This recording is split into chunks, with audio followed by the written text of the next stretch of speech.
कैसे लगे?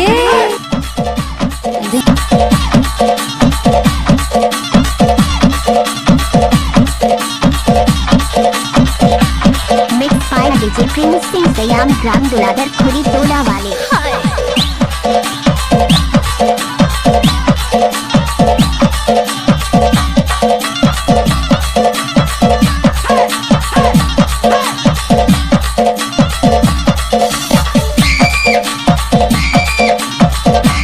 कैसे लगे?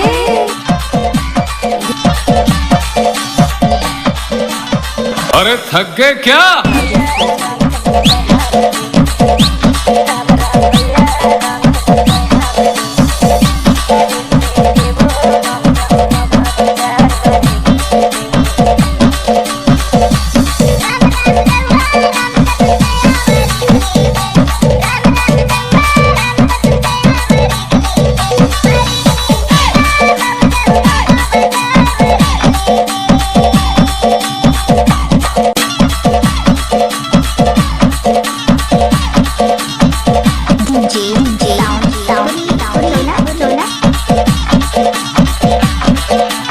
कैसे लगे?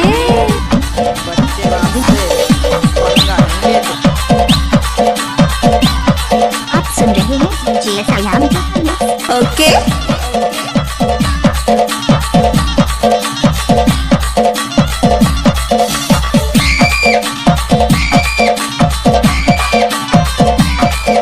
कैसे लगे?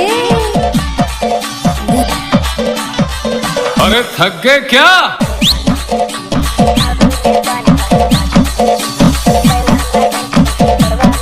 Mix by DJ Prince Singh Sayam ग्राम दुलाधर खुरी टोला।